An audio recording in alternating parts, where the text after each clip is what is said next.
I'm good. Mic check. Testing. No, we're good. We're good. We're good? Okay, so I'm ready when you are. Okay, and just started recording. All right, everybody. Welcome to another edition of the Leadership Blend Live podcast with your host, Ricardo D. Rice. All right, so today, if you're looking at it, you're not seeing my homegirl, Simone, because she can't come during the week. But shouts out to Simone. I'll see you on Saturday because we got works to do. But I decided, even though these guests are not new, they're family, literally, because I get that message faithfully from Robert right around like January. It's like, so, when we coming?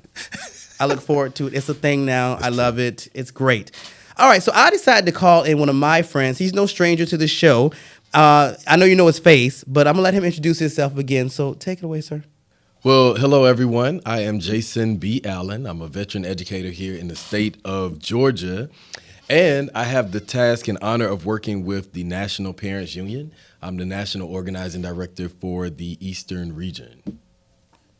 He said veteran teacher. I was stunned at that. I just didn't expect you to say that. I love it. Yes, veteran. I come from a family of educators as far back as 1865. I am very proud of that. Wow. On both sides of my family. So, yes, veteran educator, 18 years in the game. What'd you teach?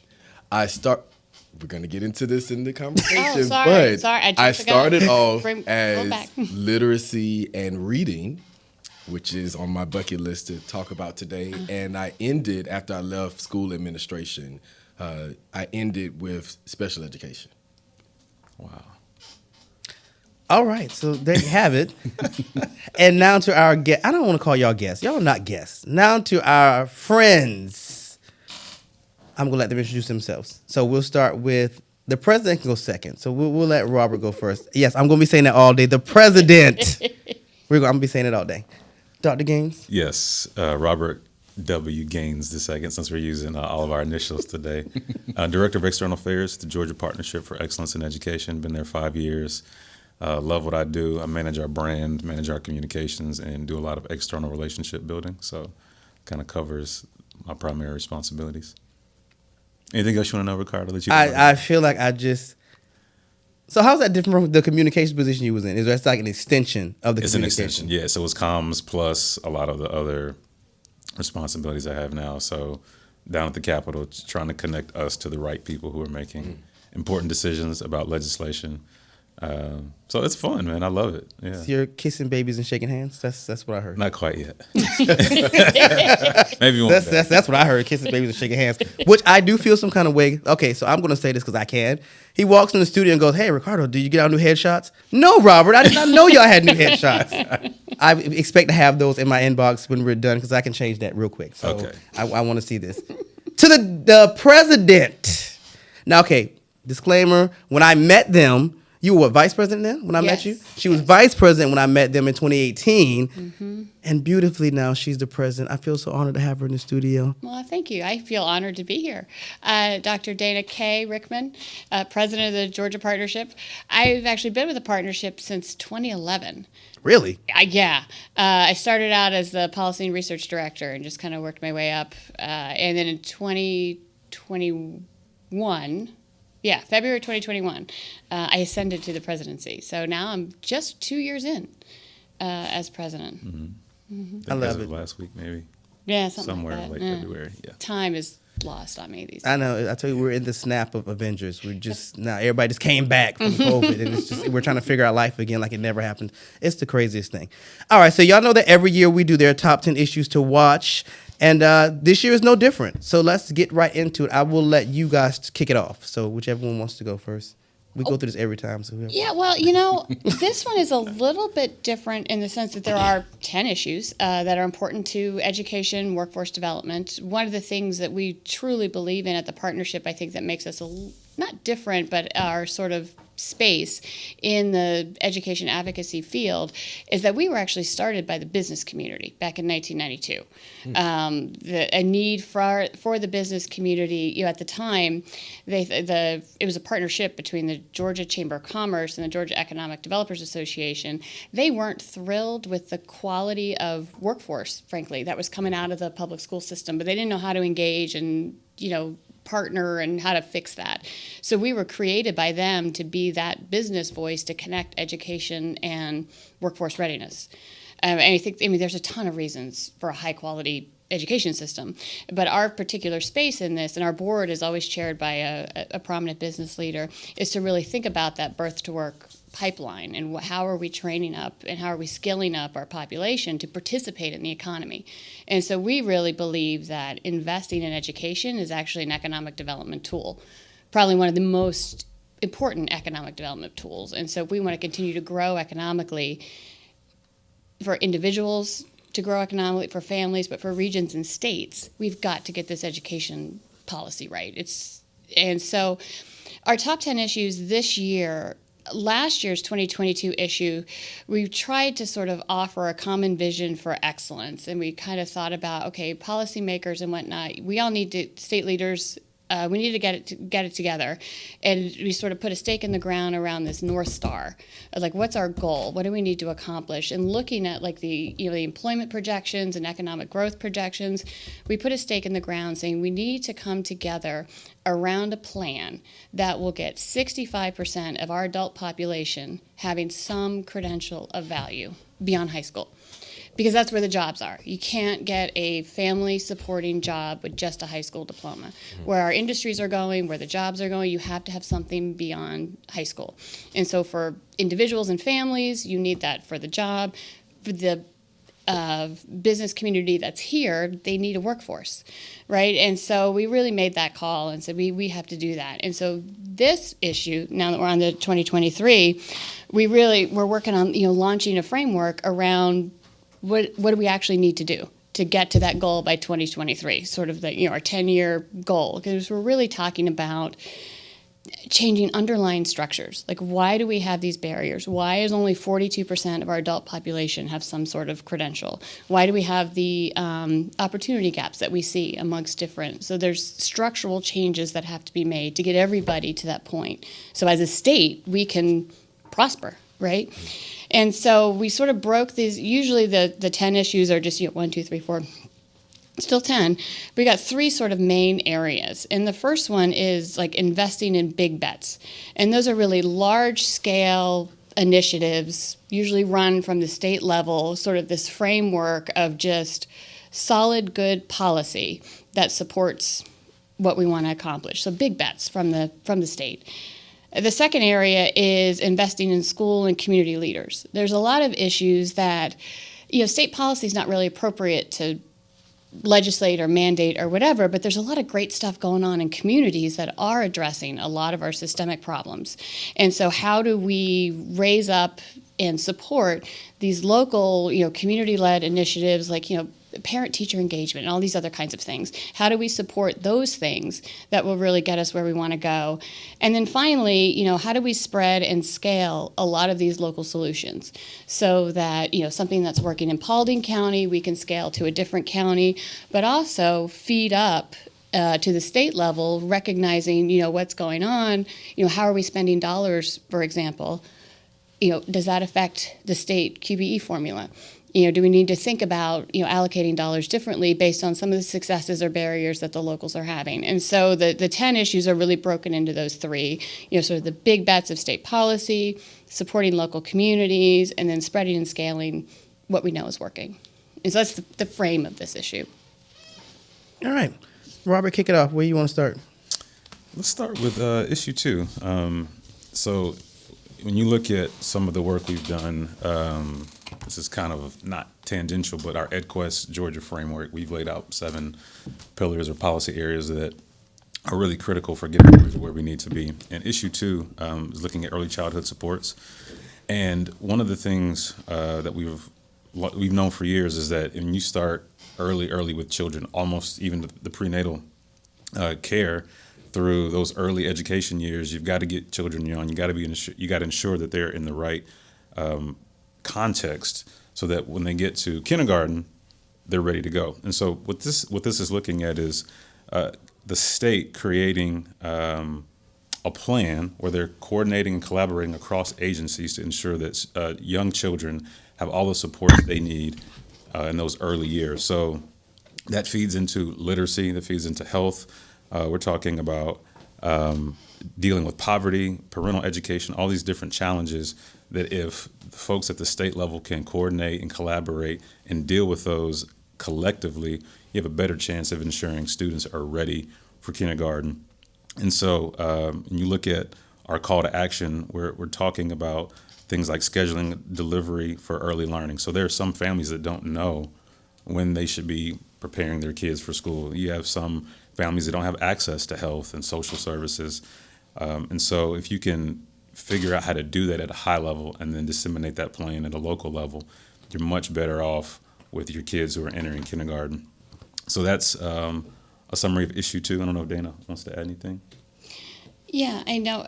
For myself, my own kids are now just in kindergarten, but even like through their early years, I should have been somebody that could easily navigate the early learning system. Considering, I mean, I'm highly educated. I work in education. I wasn't going to bring that up. Yeah, bro. I mean, I wasn't if gonna you're bring that up. looking for to privilege, I'm it, right? And I struggled to figure out what my kids needed, the supports that they needed, and we made it work, but it was a struggle. And I would think every day, like, if I'm having problems with all of my privilege and resources and everybody I know, how possibly under this earth is anybody else getting anything done? Like, it's just, and there's so many different agencies that actually do great work for kids, but you've got, mental health agencies, public health, you got decal and early learning, and so there are resources everywhere. But thinking about how do we have sort of a unified plan about what kids need when, what services are available when, that's available to the public in a transparent, understandable way. But then that's also equally resourced through funding and resources, and so that we can really expand access to needed services, especially underserved groups, who we know that that's the biggest bang for our investment, right? And then, that has sort of greater transparency, shared responsibility, around child development. So this is, I'm looking at addressing the issue, and these are very alarming numbers. So it says, while families sheltered in place, early child care centers closed, some never to reopen. The number of child care workers in Georgia decreased by 17% between 2019 and 2020. 40% of child care centers closed during the first 6 months of the pandemic, more than double the 18% national average. I think my biggest thing was how important. Well, we know how important. Like, where do we decide what's necessary to go to kindergarten? Because I know that's been an issue. It's like, okay, so should my child be watching Sesame Street and learn how to say ABCs before they get to kindergarten, or do they teach them that in kindergarten? So I think that's my biggest question is, like, what is the expectation going from pre-K to kindergarten or things of that magnitude? And that information is out there, but people just don't know. Like, if you go to DECAL, which is the Department of Early Care and Learning, and so for people who don't know the early care lingo, DECAL is like the Georgia DOE, but they're for child care centers and pre-K, right? So they license, they administer the Georgia pre-K program, they license child care centers and home visiting and do all kinds of stuff. They have all that information on their website, and they talk about, and they have developmental standards, what to expect when your kid is 18 months. What should they be able to do? And they even have resources for parents. I lived and died by this, especially during early quarantine, when I was quarantined with at that time 2 3-year-olds who were home in my house all day. I had no idea what to do with them. You have kids that small. I don't know why I keep thinking you have like adult kids. Because I'm old, and I was what they call. These are not my words. These are not my mom. words. But I didn't know how to. I knew how to play with them, but just to your point, what should they be doing at age 3? And DECAL had put quickly on their website during the pandemic, and it may still be there, sample, here's fun stuff to do during the day. Here's how to structure your day. Here's some activities. And I was like, oh, and it kept them on track and, whatever. And it wasn't stuff that I couldn't, as a non-Pinterest mom, do, right? It wasn't like these complicated art projects where you're macrameing or, whatever. It was like, oh, I can get a toilet paper roll and we can roll it down the hill. And so there are a ton of resources out there, but I don't think it's not communicated well. At all. People don't know. And then it's like, okay, so I figured out what I need to teach them or, have them do, but what if they have a health challenge? Well, that's a different department. So I got to go. And so to have a sort of a unified plan of delivery of services and expectations, I think would be so helpful. Absolutely. For everybody. And you could leverage, I mean, departments don't have to do anything different, but leverage what they're doing. So we don't have duplication and we have coordination. That's very important. I want to jump in just right quick because childhood development and learning is very important.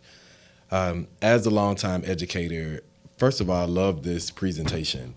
And I'm thinking about the state agencies. And one of the things, especially during the pandemic, that we saw on the ground was the clear disconnection with the state and our local school districts.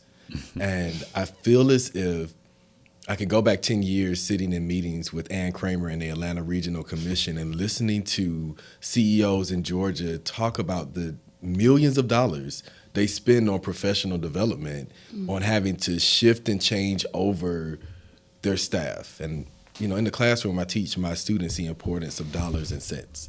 And that is a reality of what we do. Accountability is so important to this conversation because in talking with parents and being on the ground, a lot of people are like, we need to go to the governor. We need to go to the state superintendent. They're not doing their jobs. But in actuality, they are doing their jobs. The disconnection is on the local level and you guys spelled this out so beautifully in this document that we're looking at for the conversation. Childhood education has to be something that local school districts invest in. 10 years ago, Atlanta Public Schools was having this same conversation when I was a district administrator. And one of the things that we asked district leaders, school board leaders in front of parents, how are we connecting to local entities that are supporting families with early childhood education? This is a beautiful presentation. Thank you. But the everyday parent is not going to understand the language, the jargon in this. They're not going to know how to connect with the resources. And I feel as if local school districts have been able to escape the responsibility because it can go back to, you see this document, you see these organizations that are focusing on this, you see the state level that is supposed to be providing us with support. It's not the support that's missing. It's the accountability of making sure that our local leaders are making the investments in early childhood education. And so I have a question, if I can ask a question. Have you guys seen any successful districts in Georgia that have really taken this document and this information and not just put it on the shelf and handed it out to their employees, but they're really engaged in their conversations? They have employees that are reaching out to you guys for resources. That was something that I had been getting back from teachers as well as parents, that they don't see their school districts actively engaged in this data. So I want to maybe take some time to do a shout out of some school districts that may be really engaged and involved in making the changes that you guys have outlined, specifically around issue 2. For the early learning one, I would say Clayton County, under Dr. Morsees Beasley, he really invested heavily for Clayton County, and they opened an early learning center, at least one, if not more. You're right. Yeah, because what's really missing is that direct alignment and smooth transition from like pre-K into kindergarten, and not only supporting the youngsters, the 4-year-olds and the young families, but then that transitioning into kindergarten and that connection between like pre-K teachers and kindergarten teachers, and like they understand, pre-K understands what the kindergartner teacher is going to want to see, and the kindergartner teacher has a realistic picture of what's coming to him or her. And so Clayton County did a lot of investment around really supporting that sort of in the whole child, learning and thinking about socio-emotional and all that kind of stuff to get the littles ready to learn. Another example would be Marietta City. They've been working hard on sort of both ends. They've got their student support center in the high schools, but then they have working hard on opening up an early learning center that can feed directly into their elementary school. And so really trying to really blur that line between early learning, K-12, that it should be much more seamless, and then thinking about how you bring the families along. To your point, talking to parents or your primary caregivers or whomever, supportive community people about what these kids need, what you should expect from them, what's normal behavior, right? Versus like, because I would say that my kids are feral, but their teacher assures me that is totally on the normal spectrum for a 5-year-old. I'm like, oh, okay. And so those kinds of, so I would say in Metro, certainly Clayton County, Marion City need a shout out. And I know DeKalb County is working in that direction as well. They are.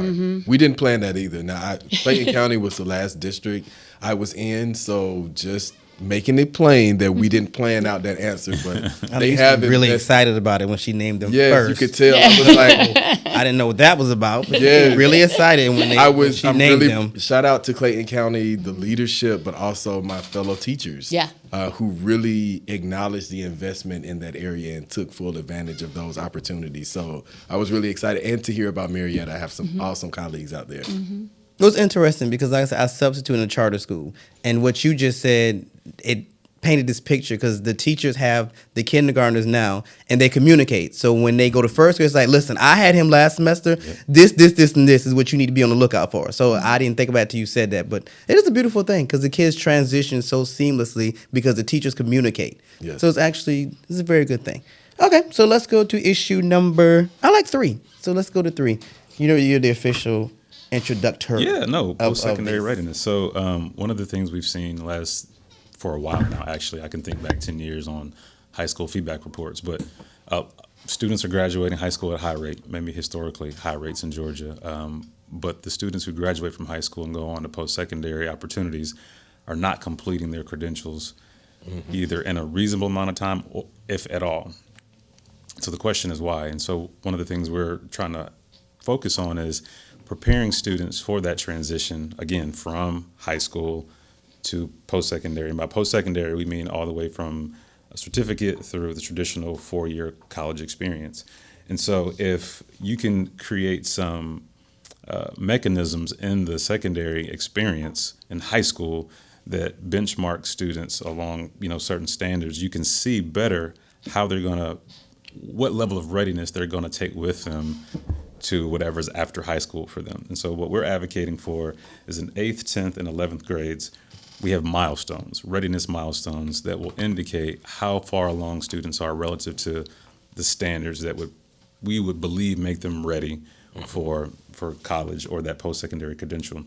And then according to where they are on those milestones, you can provide individualized instruction. So I know some years ago we were talking about differentiated instruction, helping students where they are versus where we think everybody should be, and then getting them along accordingly. And then lastly, we talked about or looking at counselors. So the ratio of students to counselors right now is way out of whack. I think it should be 1 to every 2. Well, what Georgia has, we fund at the state level 1 for every 450 kids. What kind of math is that? That's correct. Yes. It's the new math. But I think that's That math is not mathing. Like, it is not mathing. It is not Right. mathing at all. But best practice, I think, is like 1 to 2 something, if I'm not mistaken. I think the recommendation's like 250. Yeah. Something somewhere in there, Right. but still It really is. high. It's 250. Right. It's old school because we used to have a counselor for every grade level, and it's very interesting now, especially post-pandemic. We know what's needed. We have the recommendations. I keep touching this. This is so beautiful. We have the recommendations and the data, but then again, the state can only do so much. So what I encourage parents to do is to look at their local school districts. There are some school districts, now I won't name them because I work with parent groups across the state, but there are some school districts, very few in Georgia, who are really being intentional about, to your point, with counselors, making sure that they're in every grade level. But locally, how are we appropriating the funding to do that? And there's a couple issues on the counselor too, where back in the Stone Age, when I was in high school, we had the counselor in one of my high schools, we moved a lot. The counselor would go with the students, so you had the same counselor every year, and then they would circle back around. But but what's also happened now, especially through COVID, but what was a problem before, is the job of a guidance counselor it's actually 2 different jobs. We look for a guidance counselor for post-graduation advisement. Where are you going to go to college? Like help you figure out your plan like that. And a true guidance counselor, that's what they're trained to do, is to really understand and get them ready for their next level of, whatever. You need to go to technical school, military, and help them navigate all of that. But we have such a mental health crisis now. I mean, it's crisis level. Guidance counselors are now just called counselors, and they are now also responsible for most of the mental health challenges that we're seeing in the high schools. And these guidance counselors were not trained. They are not social workers. But the job of counselor now, that not only is it 1 to 450, but it's 2 different jobs that they've only been trained for half of it. And so we recommend that you have to separate those into 2 different jobs, 2 different funding streams, and bring the ratios down, because the students desperately need the socio-emotional support. Yes. They also need the guidance to help them graduate, but those are 2 different jobs. Well, I mean, We talk about counseling. That's going to be interesting because we're talking about 1 to every 200 kids. Like 450. 450. Oh, I was trying to be optimistic. I was hoping that we were We're talking trying about to the get us 2. there. Yeah, I was hoping that's what we were actually talking about. I mean, I guess my question is it something they're taking seriously? Because I don't feel like they're taking it seriously, because this conversation. Well, we've been hearing a lot about it during the current state legislature. People are talking a lot about the need for counselors, and so I haven't seen where they're doing much. I'm about to say we have a lot of conversations, but execution is the issue. And so in a lot of districts now, we'll get to this with issue 10, because they have all this CARES money, the federal relief dollars, billions came into the state. So a lot of local districts are doing that with their federal dollars, so the type of people that they're hiring and the type of supports. But that money's going away now in about 2.5 years. I remember that when we talked about this last year, Yeah. that the COVID money they were using, what happens when it runs out. Yeah. And so I think they're kind of waiting to see like what's working, and hopefully if we do our jobs and everybody else does, we can take some learnings about what was used with that money and figure out how to sustain the best of those. So we'll see. And there's no promises there, but people are trying to, there's a lot, especially at the local level, there's a ton of attention on this, trying to figure out how to make it work. And I will say this, what we talk about, the 1 to 450, that's what the state funds through the state funding formulas. I am certain there are districts that throw in local funds to try to bring that down where they can. Very good point. I'll say I wrote an article on this. When we think about the needs of students, and I love the point that you made up about social-emotional support that students need, especially post-pandemic. It's so weird to say that because I feel like people are still in large numbers getting COVID. So let's just say in this new era of living. But I wrote an article on how instructional coaches are life coaches for teachers. And a lot of school districts invest in instructional coaches. If you look at the pattern or the formulas they use, it's not just every grade level, but every area that kids are exposed to, whether it's CTE or CTAE here in Georgia, if it's the English department, the math department, everyone has an instructional coach, which speaks to the importance of coaching. Counselors, in a sense, are life coaches for our students. And so this goes back to the state formula. We have a statewide formula that says we're going to fund this for every one counselor, 450 students. But from that data, I always would go back to the local school district's accountability. You have to make the investment in what works best for your students. And so I'm so thankful you brought up that point, and I wanted to highlight that article that I wrote about the connection and the correlation between, if we're getting coaches for teachers and educators, why don't we think that our students and our parents need that same type of coaching to help get ready for post-secondary education? Well, and especially parents. Because so many of our post-secondary going population are first-generation college students. Yes. So they don't have the support at home to help them navigate a very confusing process, because the parents are the adult in the child's life didn't go through it and doesn't understand it. And so with so many first-generation college students, the whole sort of family unit needs coaching on this, because it's not easy. Okay, I have a question before we move, because before COVID, we were having a conversation about restoring vocational schools. Is that still a conversation? Or like steering kids that way who may not be good at four-year colleges, institutions? Is that still a conversation? Yes-ish.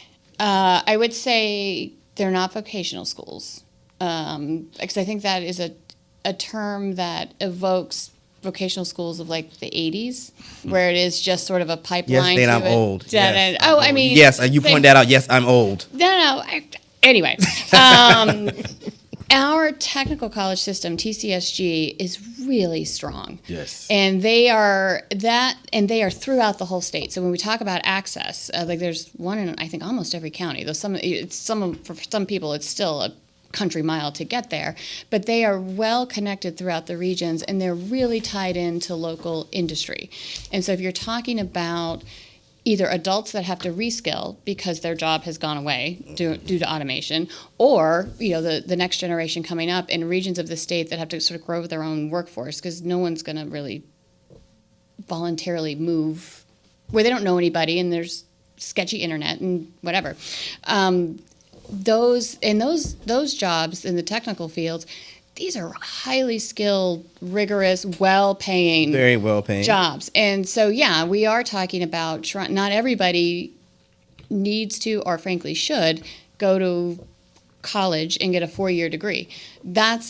If our entire population did that, that's not where our jobs are.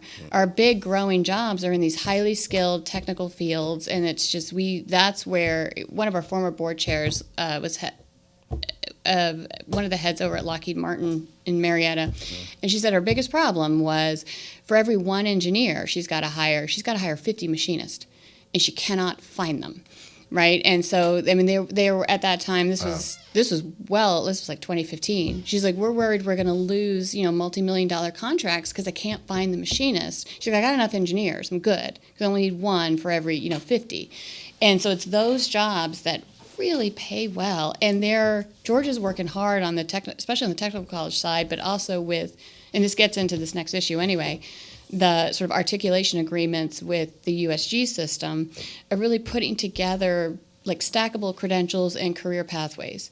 And so thinking about somebody who even would enter a technical college to become a carpenter and get their apprenticeship master carpenter license or whatever, there's a career pathway there that person could ultimately own their own business as a general contractor and get that kind of support to do that. And so it's not just learn how to fix a engine and you're going to be a mechanic for the rest of your life, though I'm certain my mechanic probably makes more money than I do. And but really thinking about career pathways through the technical college system. And so we are talking about that a lot. That's very good. just want to make sure I thought about that. Because I was like, I wish I was young enough. I should have went to welding school. I wouldn't have been good at it, but at least I'd have some kind of workable skill. It was when you said vocation. Well, I said you did take us back to the 80s, but the Listen, technical that's school what we was call hard. it. And we go to You're right, shop you're class right. Exactly. and make my cutting board and take it home to my mom. That was Exactly. it. And we had Those home things are economics. so and Yeah, important. home ec. That's we had right. home ec and all kinds of stuff. Robert's like, I don't know what you guys are talking about. I do want to ask a question, They though, bust since people you off brought on this campus up. to go to those. That's cool. Latchkey kids. I'm thinking about opportunities. I know one of the milestones is 8th grade, and so of course I'm a middle school teacher, and that's the coming of age period. A lot of latchkey kids where mom and dad may be getting off work at 4, school is out at 3:30, so we just need you to walk on to the house, and here's what you do. To your point about the vocational programs, a lot of those things inside of the school programs help kids who had to step into a role of they had to be a little bit more mature and mindful of things. Do you guys see any data around school programs that have really brought back in some of the basic life skills that students can use? And are you seeing a lot of that in the middle school level? I've seen a couple of examples of, not at the middle school level, but the elementary school middle level. school. I've seen people adopt, I can't remember the gentleman's name, the 7 Habits of Highly Effective People. Are you familiar with Yes, that I'm book? familiar with it. So there's a school down in Fayette County some years ago. They adopted an elementary version of that book, and they instilled it in the school culture for that purpose, to build these elementary school students' capacity to lead and to do soft skills, so to speak. I mean, that was, that term isn't really quite as popular as it was, but the whole idea was to help students couple academic abilities with the more perennial soft skills that a lot of people are saying are lacking in students, even bright students. But I I don't know as much about what that looks like on the middle school level or even the high school level, but I imagine so. They mirrored that. Actually, I cannot think of the school leader's name in Fayette County or in the Fayetteville schools who is leading the middle school. I do know they have a partnership with the school that I was working with in Clayton County. Just shout out to Clayton again, how they're, Starting to bridging feel a those little gaps. But they actually took that initiative and they built it into the middle school program, and we toured the school and we saw how they were implementing a unique yet intentional focus around soft skills. So it can happen, but they were very intentional. One of the things I will definitely have to say and to shout out the principals, again, that local leadership. It took the principals to come together with their teams to say, hey, we're going to have to fund this. What can we do? What can we move? What programs can we merge together? And so that type of collaborative leadership is also important on the local level to help us drive some of the things you spoke to. Absolutely. Leadership is always one of our top 10 leadership both in the school and then at the district level. Because you could have the best teacher in the world, and if they do not have a highly skilled principal in that building, that teacher is very ineffective. You gotta have, and this touches on a couple of the issues about setting the role of the leader in setting the school climate and the school culture, and how that gets at everything from physical safety. Safety is a huge issue in schools right now, but then also supporting the teachers and gets at the teacher burnout and all of these other a good leader. And you can tell when you walk into a school if it's got a good climate and culture. But then they implement things like this around the soft skills. I don't know about the middle school level, but there are some great examples more at the high school level, like Southwire, who our current board chair is an executive at Southwire. They started a partnership, and there's a program in Georgia called Great Promise Partnership that mirrors this. But they started out small and just with a couple of, they're out in Carrollton, sort of high risk to drop out kind of kids that were sort of on the edge. And Southwire has big manufacturing, they make wire, and so they have a big manufacturing plant. And so they took on a cohort of these high risk kids, and so you go to school half the day and then you come to work for us half the day, and we'll train you up. But as part of that, they built in this social skills thing that you're talking about, where like their pay raises was, you show up on time for X number of days or weeks in a row, you get a pay raise. You work collaboratively in a team, you get a pay. These kinds, like their pay raises were built on these social skills more so than their technical skills that they were learning. And that was and that's been years ago now, and that was wildly successful, and it continues to be. And it was so successful that Great Promise Partnership was created and does that similar model with just employers across Georgia, that they help them connect with local school systems.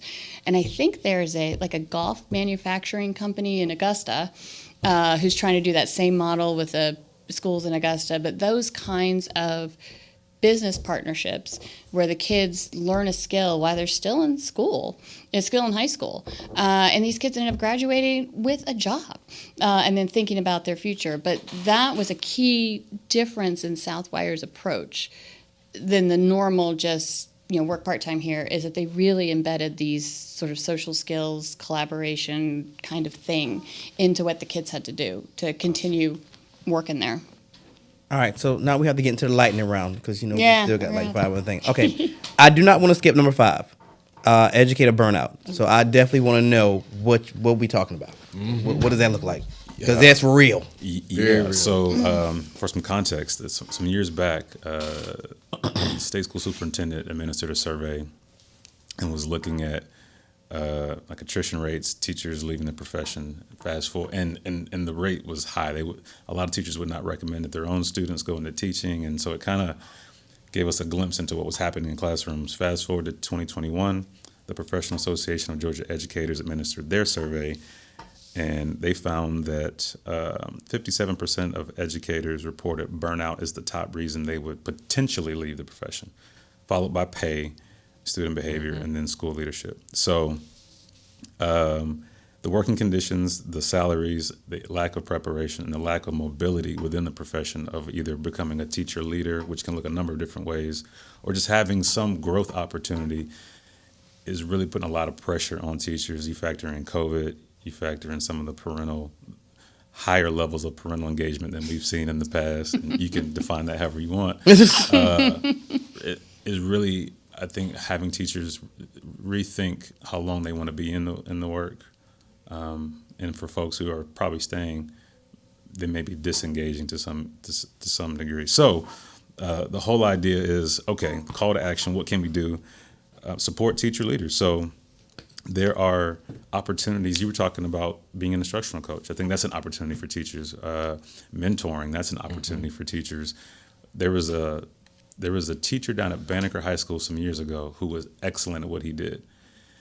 And there was a teacher who left a role at the school at the same time he was really being highlighted as an excellent teacher. Rather than fill that role, they created a half position, gave him 1.5 basically teacher salaries, and elevated him to like a teacher, mentor, coach.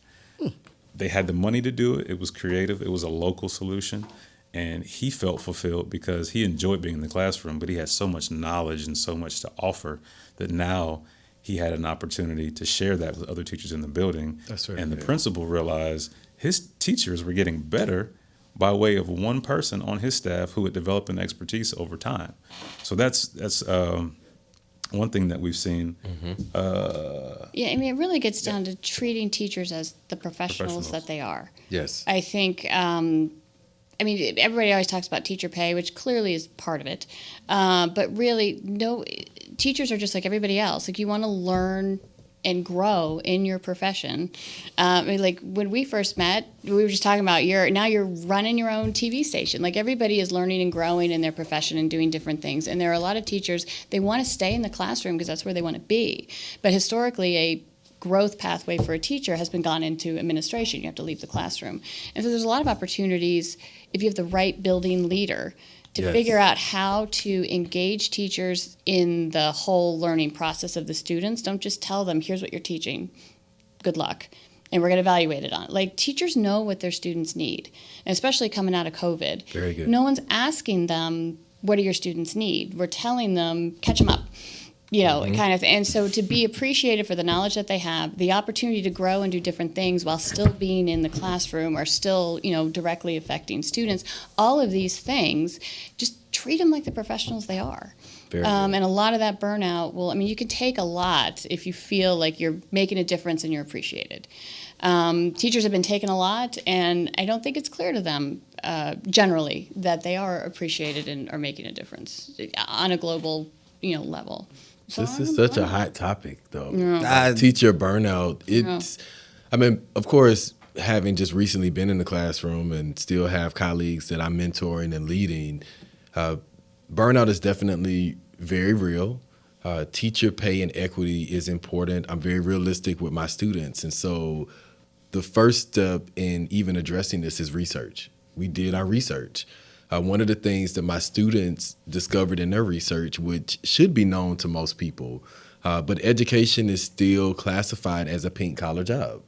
It's still looked at as this is a woman's profession. And so I know we have father, married, husband that's in the room. Mm-hmm. I always challenge us to think about, how are we really saying that we value women if we continue to not invest in teacher pay?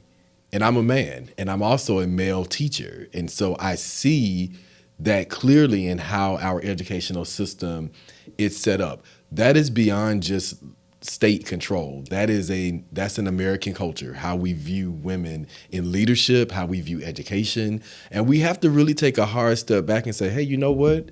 This has been the history of education. How do we change that? And how do we then begin to look at pay equity for educators? And I see a lot of women at the table advocating for this. But hello, married brothers at home who are complaining about the bills, and you want to take up something extra, you can simply do something, which is advocate for our profession, because it is still heavily populated by women. So that attributes to the burnout. I wanted to address the elephant in the room, because a lot of people don't want to acknowledge that. But we won't move forward if we don't acknowledge that that is the issue with why we're not really funding the positions in education. I love the part about leadership. And when I was in the classroom, a shout out to my old school principal, Aaron Fernandez, who is now well in his senior years, and also my recent school leader, Christina Guillen in Clayton County. We saw immediate needs. So when I was in public education in Atlanta, my principal was like, you want to stop teaching 7 classes and add a debate class? Why do you need to teach debate? Well, one, that's accelerated reading. It's accelerated learning. And there was data that showed that when students are engaged in debate, especially around middle school, it helps with public speaking. It helps with literacy. It helps them be engaged and more focused in other areas. And so it took that building principle. As you mentioned, it took that building principle to say, this is what I want to invest in. So for those who are listening, parents play a major part in this by making sure that your school leader and your school board members know what your teachers are saying are needed. Do we need a yoga class? Do we need recess? Should math teachers be maybe teaching gardening and having students be really engaged with collaborative projects with science teachers? These ideas come from teachers. So value teachers, what we're saying. Parents advocate for these things because it really helps with keeping quality teachers in the classroom. That's good. All right.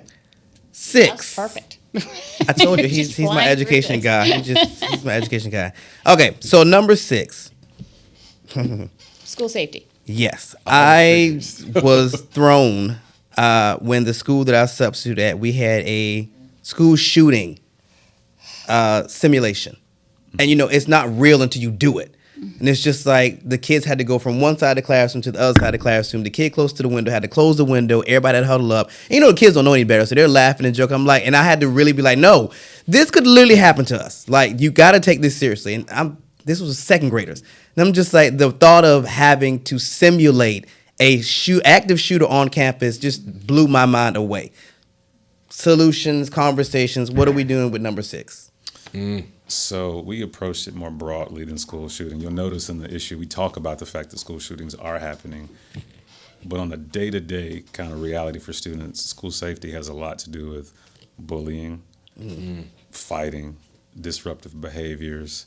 I think even the idea of going through a metal detector can do something to your mind as a student, right? So addressing a lot of those issues and the root causes of those issues is how we're approaching the topic. So wraparound services are one of the ways you can address some of the root causes of students being disruptive in school. Not every student comes to school ready to fight just because they want to fight. Maybe something happened at home. Maybe they moved for the 3rd time in the first semester of the school.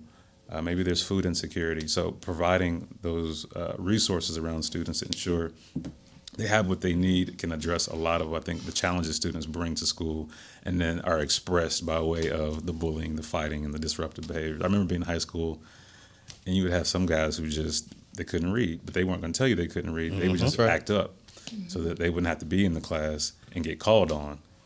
Those are real things, but what he needed was probably some help, some extra help, and some other things to address home life.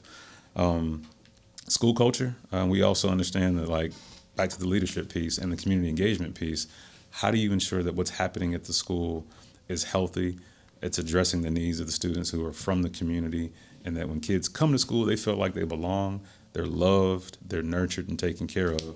That does a lot. And then interrupting practices that disproportionately and negatively affect vulnerable students.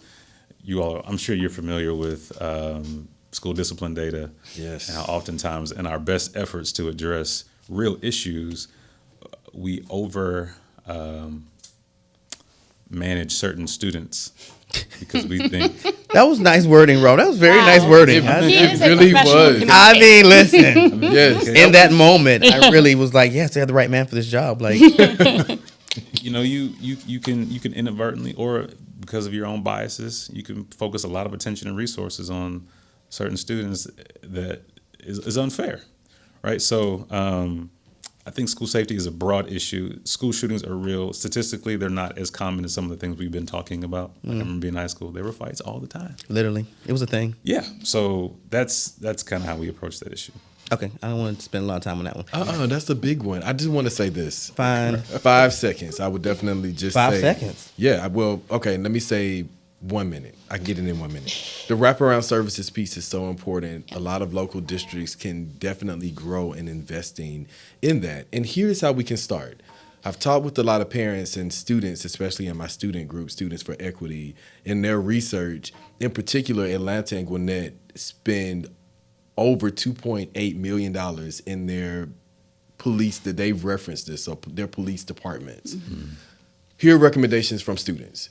If we really want to make schools safe, we need to move from school police to school resource officers. Mm-hmm. But we also need to move in a direction of public safety where you don't just have a school resource officer, but we're intentionally using that money to make sure we have more counselors, we have behavior specialists, and then we have activities and programming for students, a lot of things that connect to out of school programming to really help with the wraparound services. I also want to be clear on this. Our students are not saying let's get rid of school resource officers. We're not saying that.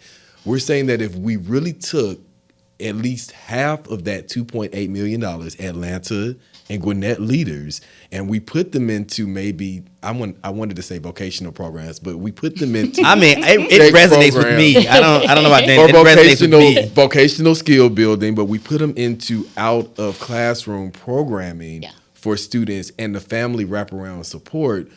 You'll start to see some change because we don't want all of our kids or the majority of kids being exposed to the school to prison pipeline. Mm-hmm. You have to think, again, dollars and cents. How does this impact the business community if most of the students in public schools are going into the school to prison pipeline?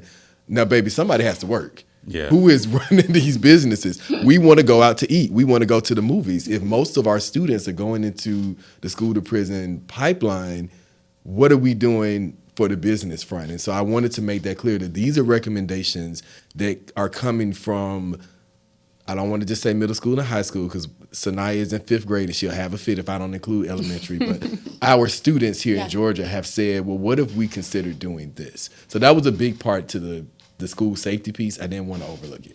No, and you're right, though, is that if you just focus on like hardening the target, the resource officers, the police, whatever you want to call them, and the metal detectors and all the physical things, which makes sense safety-wise, you're just treating the symptom. It's like when you get a headache, you take a Tylenol, right? But if I keep getting headaches and I don't look for what's causing the headache, I'm going to spend my life just taking Tylenol. And so you need this comprehensive approach. What's driving my headache? What's driving this violence in school? What's driving students to feel the need to take a gun and shoot their teacher? Right? Like if you get at that, then I'm going to have fewer headaches if I figure out it doesn't mean I'll never get a headache, but I'll get fewer if I figure out, I hit my head or whatever. And so you got to look at both, and you can't just harden the target because research does show the more hardened the schools are, it actually makes students feel less safe and less a part of the community and much more withdrawn, and all the outcomes that you want to look for go in the wrong direction. Yeah, it's just putting a metal detector in the middle school is just like, am I really safe? Like now that we put this here, am I really safe? It's a whole mindset thing. Actually, Jason, you ran us into number 8, out of school learning. I think this one caught me. The demand for after school and summer programs exceeds current capacity. And it always has, and it's crazy.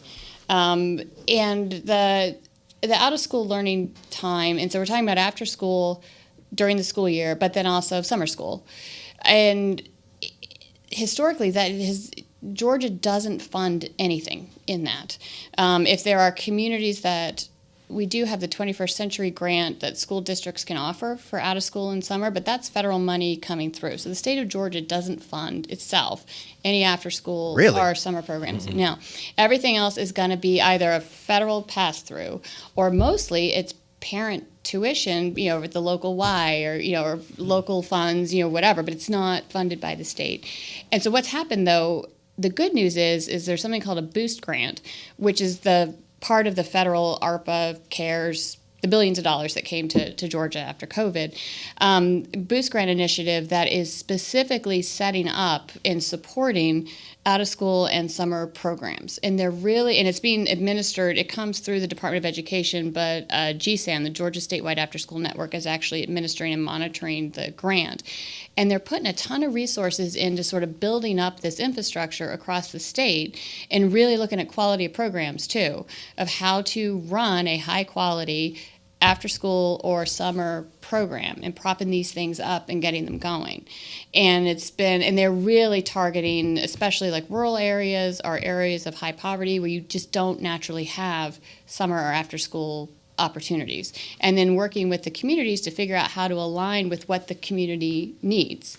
And so they're setting up this structure. And so long term, we really need to figure out a way to keep this statewide structure going once the Boost Grant goes away, because there's a ton of great work going into this. And it talks about school's over at 2:30, but mom or dad or grandma doesn't get home till 5. That's when most of your mischievousness is going to happen, right? Those sort of 4:30 to 8 o'clock, no one's really minding the store kind of situations. But also fun stuff to keep kids engaged. Yes. And learn new stuff. And, maybe they like chess. They just never got an opportunity to try and play. So important. Yeah. So that's that one.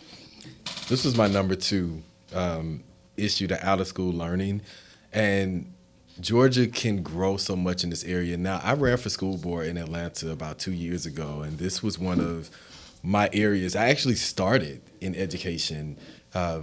This quick story, when I was SJ president at my university, 12 of us went into the city of Carrollton, Southwire, and we ran these summer programs.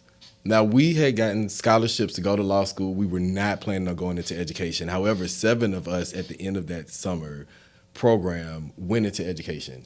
Wow. All of us are still teaching except for one. God rest Jennifer Favors. So she was one of the administrators in Fulton County who passed away during the pandemic, who was trying to serve her students. But she was one of the 7. Wasn't even going to go into education, but she dedicated her life to that.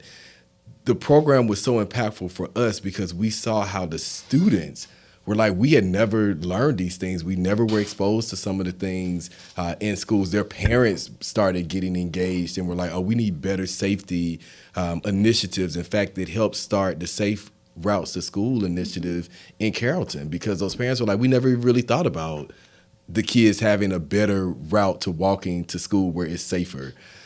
So this area is so unique. And I'm going to throw this out here and say that I'm a champion for year-round schools. I think that if Georgia really looked at that economically, it would help so much community development because it would allow for students to be in different programs. When you think of out-of-school learning, students need to have a month where they spend time here with this young man learning how to communicate, how to do things like this. And then when they go back into their school program, now, oh, okay, you're teaching me about these different technical aspects, but I just went through a program out of school learning about this. And so I've worked with parents in other states that have seen success around this. We have not done it in Georgia, but I would love to see a school district look at offering year-round school as a choice for their parents and then putting that out-of-school programming in place to kind of supplement the big question of parents. If schools are out for this amount of time, what are my kids doing? And so that's the big thing, quality programming. I love you highlighted that. It is a nightmare, summer. Oh, my God. It is a nightmare. Summer after out-of-school learning is very important when kids are on break. The winter breaks, spring break, summer break is very long. But the fall breaks, every season has about a week that kids are out. And what do they do? And can parents afford that? That's the other reality. Can parents afford it? And so that's where we need investments to help support that, because otherwise you're just going to exacerbate the opportunity gap and it's going to get worse. Those tax credits, we can maybe talk a little bit offline. Those tax credits that Georgia can give to businesses, what school districts can actually do with their business partners that they already have to just simply shift donations and monies that they're already getting to support this. And that actually gets us nicely into issue 9 with local leadership. It does. I wrote that connection. Y'all tried We did not practice this. Y'all tried it, but we're down to final thoughts because it's 12. All right, Robert, final thoughts. Y'all Y'all know we never get through all 10. No, we never don't. get through No. all 10. You know what I appreciate about this publication is that we look at what are oftentimes perennial issues. If you look at the last 10 years of our publications, there are like 6 or 7 are kind of always in some version in the report. And I think that how we approach them changes. The fact that we're still dealing with them is not a sign of the kind of progress we'd like to see. But I'm glad that we're positioned as an organization to continue to beat the drum. I'm glad we have a practitioner here who can speak to the validity of what we're talking about. And my final thought would be, if you don't have a copy, listen, reach out. Such a communication. We'll get you one. It's online as well. And it's always nice to be with you, Ricardo. It's always nice to have you guys. President, final thoughts. You know, we've been talking about, I've been making fun of my kids, but I've been doing this education policy research for 20, 30 years now, and it's always been important to me, and I've always had a passion for it. But when you dig into this stuff and you look at the monumental problems that we have, it actually keeps me awake at night, knowing the privilege I'm able to provide to my children. And I don't really worry about their future more or less than anybody. I mean, I have worries, but I know that something happens, I'm going to be able to figure it out. But what keeps me awake is my kids are such a small percentage of kids that it's just unacceptable that exists. And so I'm very glad that we as an organization and others, like, we've got to look at these systemic long-term we can't keep just taking a Tylenol because we have a headache. Because it's not our society is not going to be able to keep going if we keep doing that. And so my passion just keeps getting more angst filled, but also so yeah. And reach out and talk to us, and we can partner. That was a cute time. Did y'all practice that? No. Listen, I would say my final thoughts would be for local leadership. I'm challenging parents to reach out to me. I want to see people posting things about having conversations with their superintendent and their school board members on this 19th edition of the top 10 issues to watch in 2023. The information is out there. A lot of times it lives out there. But locally, I'm challenging parents to say, hey, this information is good. I want to hear from our local leaders to see what they're actually doing to curb these things, to implement programs, to shift funding for some of the issues that have been addressed. I think that would be so beneficial and fruitful for our parents to be connected to what their local leaders are saying. That's my final thought. And my final, if they don't want to read the whole book, there are one-page summaries of each issue that they can look at to help guide the That was conversation. beautiful. I just love the way you just did. That was beautiful. Thank you. Prepared. No, you didn't do that. All right. So, in my final thoughts, as always, it's always a pleasure to have these two in the studio. I actually look forward to your little message around January because I'm like, wait, I didn't get it yet. Like, what's happening now? I will never be too big for the people that have started with me. So I appreciate you guys. And special thanks to Dr. Allen. You did as good as I knew you would do. So I was glad to have you because I knew you would understand these conversations. Me and Simone do, but the opportunity to have somebody that practices it on a day-to-day basis, like I said, I sub, and that's enough for me. But somebody that actually does it and is in this space, I appreciate your insight as well. These two do as well. So yeah, we will see you guys on the next episode of the Leadership Been Live podcast with your host, Ricardo D. Rice. All right, people. Awesome.